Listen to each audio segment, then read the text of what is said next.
Plan क्या है? This question has such a central theme in our lives, starting from morning. आज traffic navigate करने का क्या प्लान है, लंच का क्या प्लान है, इवनिंग का क्या प्लान है, वेकेशन का क्या प्लान है, too much more important things in life. बच्चों की एजुकेशन का क्या प्लान है, करियर का क्या प्लान है, वेडिंग का क्या प्लान है, and this cycle goes on and on and on.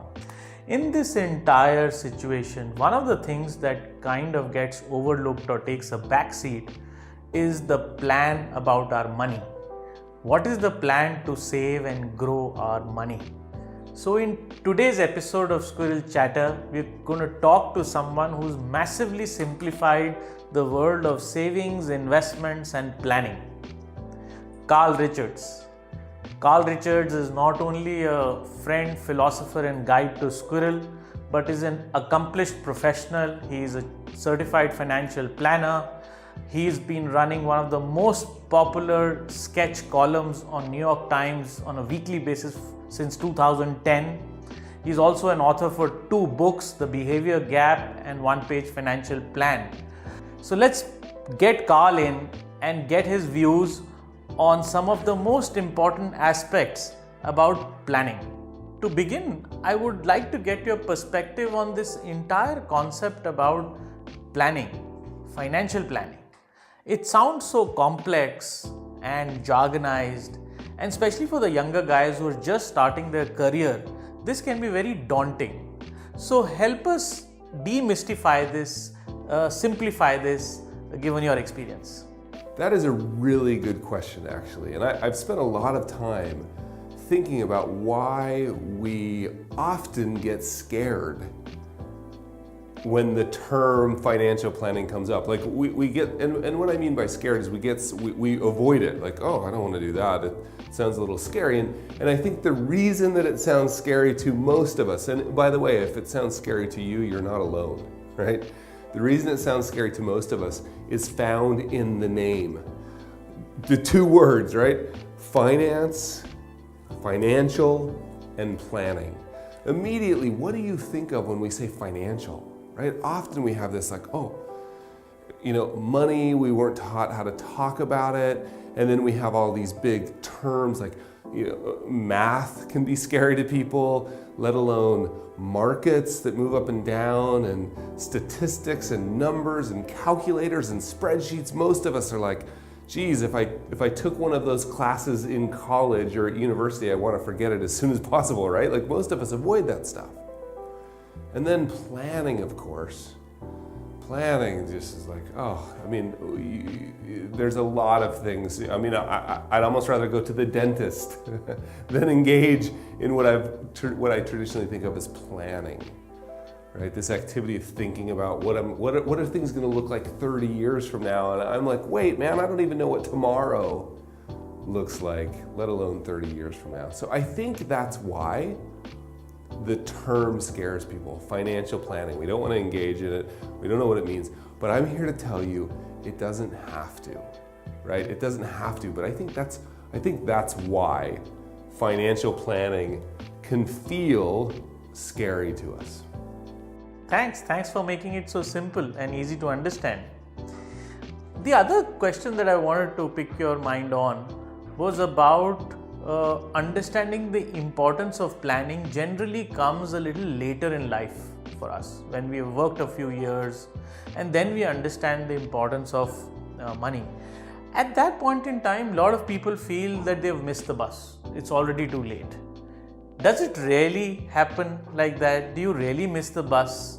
Can you catch up? What are your thoughts around that? One question I get asked all the time is, when is it too late to start? Or when should I start financial plan? Like, when should I start thinking about my financial future or sort of engaging in the process of financial planning? And the answer to that question is you should start now, right? Like we get caught up in this question of like, when is it too late? And of course the answer to that question is never. When you understand what financial planning is, financial planning is just simply understanding clearly where you are today and having some guess about where you want to go and creating a plan to get there. It would be just like any journey you want to take a trip on.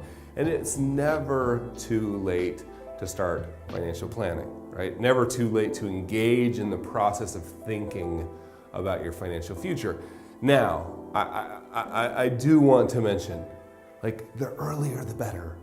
You know, it's so, because we've got this amazing thing which Salmon and the team at Sqrrl, I'm sure, will explain in other places, this amazing thing called the power of compound interest. And all that means is that the longer you can let money work for you, the more it grows. And so the earlier you get started, the longer you can let that money grow, right? And even if it's just little amounts. So the question is, like, when should I start? Start now. Start now. Are you too old? Never. And when's the best time to start? Well, the best time to start is as early as possible. Thanks, Carl. That will really help, especially the younger guys, to get a handle around this whole thing of missing the bus and starting their journeys whenever they think is a good time. The other question that a lot of people have is that this entire world of savings and investments is for people who already have money, and they feel that you need money to really go down that path. What are your thoughts and experiences around it? Well, let me give away the ending here. The ending is, yes, you earn enough. And that's why the tools that Sqrrl has put into your hands are so valuable, because it's giving you the tools almost independently of how much you earn. Traditionally, we have thought of financial planning as sort of what rich people do, right? What people do when you have lots of money. But it's always been important that no matter how much we earn, we start thinking, even if what we do, this is the dilemma. When you're making plans that involve the future, often, and you've probably seen this with maybe dieting or exercise too. Often the habit that you need to build is really small changes. You know, we're tempted to make these big heroic changes, but the ones that actually stick, the research is pretty clear, and I bet you found this in your life. The ones that actually stick are the small little changes that we do repeatedly over a long period of time. You know, we can look back and go, and maybe you've done this on a journey. Maybe you've hiked up a mountain, right? Or you've crossed a long desert or a forest or something. You've walked a long ways or ridden a bike a long ways. You think, oh my gosh, that's so far. Look how far I have to go. And then you just do one simple thing over and over. Just take a step, take a step. And then after a while, you look back and think, wow, I've come a long ways. And that's really what this question gets at, is we've often thought of financial planning as this big complex thing that rich people do. And what we're saying to you is now we're giving you the tools that no matter how small the step feels, right? Just a little step and a little step.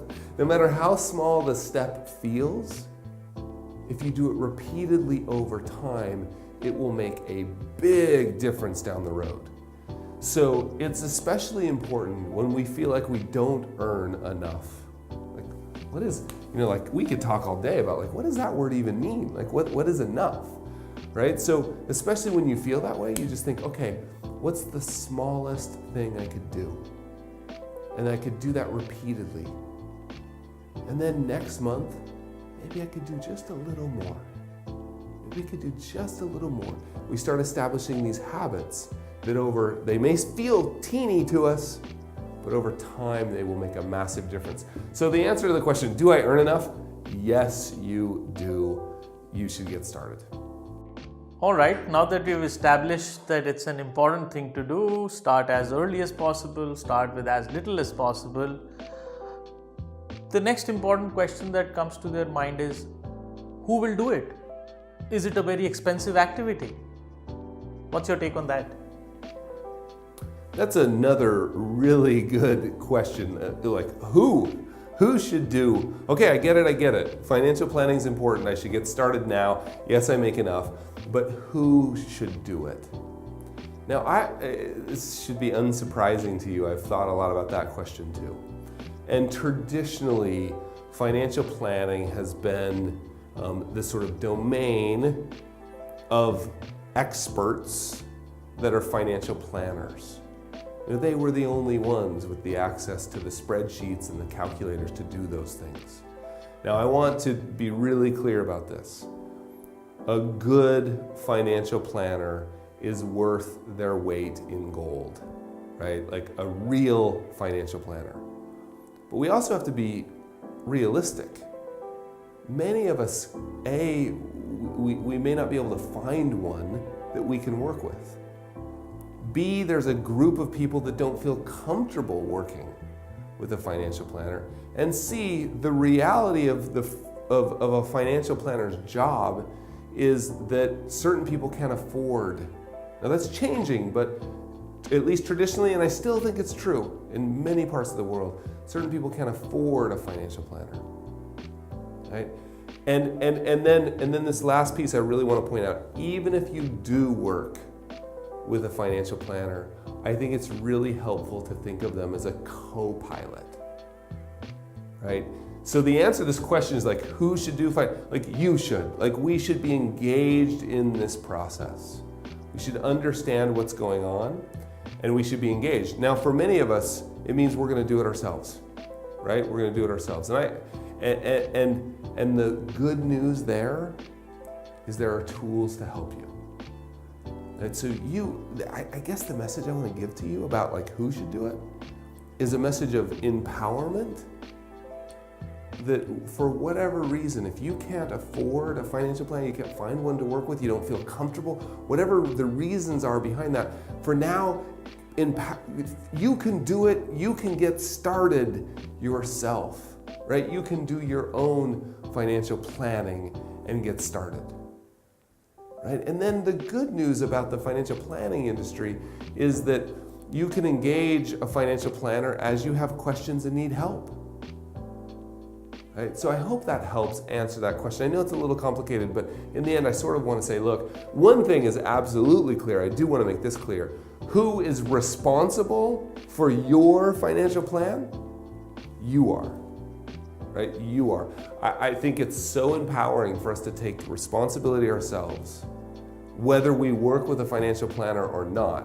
Take responsibility ourselves, use the amazing tools at your disposal, and start planning for your financial future. And now I come to my last perspective, which is a lot of people feel, all right, we've understood the importance of planning, we've gone ahead and done this. Does that mean that the results are guaranteed? How do we assess that we are on the right path? Are we successful or are we failing in this whole process? So throw some light on that. It's really interesting, right? How will I know if my plan, one thing we wonder a lot is like, how will I know if my plan is a success or a failure? Now, I think what's important here is to understand, right, that the plan, because the process of financial planning, right, remember that if we start here and we want to get here, we've got this line that represents like just a good guess, right? We could even call that a financial plan. And if we think of that question, how will I know if my financial plan is a success or failure, right? This is where we are today, this is where we want to go, we've drawn a straight line. How will I know if my financial plan is a success or failure? If we think about it this way, right? It makes the question really challenging to answer. Well, you'll know if you're ever off this line. But guess what? You're going to be off that line almost all the time, because we know that reality is going to look something more like this. And so then, if we think of it, the squiggly line is what the process of financial planning is about. Right? This thing, we know that will be wrong.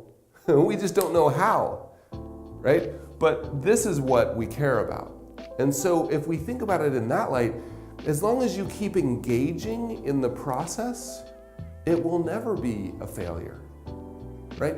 It will never be a failure, because when things go badly, right? Let's just say that, the business you started didn't work out like you hoped.